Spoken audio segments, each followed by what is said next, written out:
రాజ్య కాలుష్య కారణం పాలకుడే కారణానికి కారణం. హిందూ ధర్మశాస్త్రాల ప్రకారం ఒక దేశం లేదా రాష్ట్రం బాగుండాలన్నా పాడవాలన్నా దానికి ఆ దేశపు పాలకులే బాధ్యతుడు.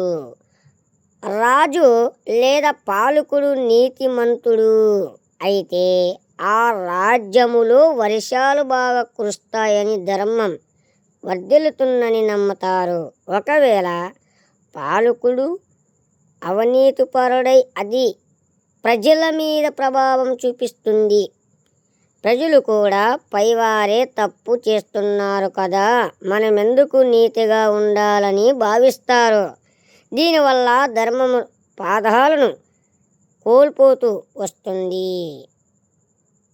ఆధర్మము లేకపోవడం యథా రాజ్య తథా ప్రజ అనే సమిత ప్రకారం ప్రజలు ఎప్పుడూ పాలకులనే ఆదర్శంగా తీసుకుంటారు.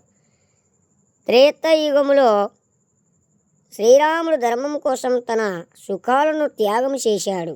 అందుకే ప్రజలందరూ ధర్మంగా ఉన్నారు. కలియుగంలో ప్రస్తుతం చాలామంది పాలకులు స్వార్థం కోసం, అధికారం కోసం ధర్మాన్ని పక్కన పెడుతున్నారు.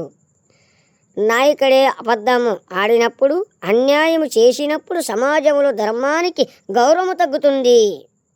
శిక్ష వ్యవస్థ బలహీనపడడం.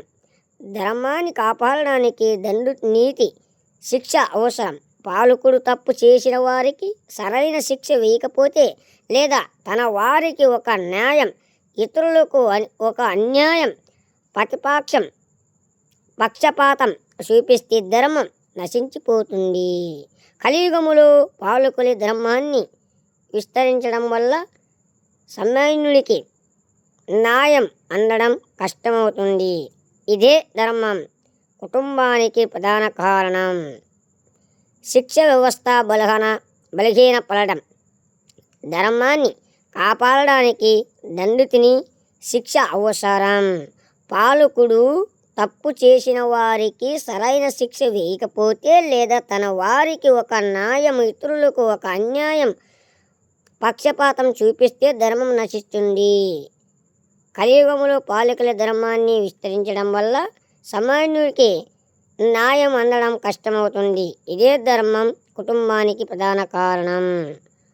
పాలకులు తప్పులు ఒక కారణమైతే ప్రజలు మన బాధ్యత కూడా ఉంటుంది. కలియుగంలో ధర్మం నశించకుండా ఉండాలంటే పాలకులను ఎన్నుకునేటప్పుడు మనం నీతిని చూడాలి. పాలకుల తప్పులను ప్రశ్నిస్తే ధైర్యం ప్రజలకు ఉండాలి. కలియుగమంతమయ్యేసరికి పాలకులు పూర్తిగా ధర్మాన్ని వదిలేస్తారని, అప్పుడు మనుషుల మధ్య నీతి అనేది అసలు ఉండదని పురాణాల్లోని కాళీ పురుష ప్రభావం విస్తరిస్తుంది.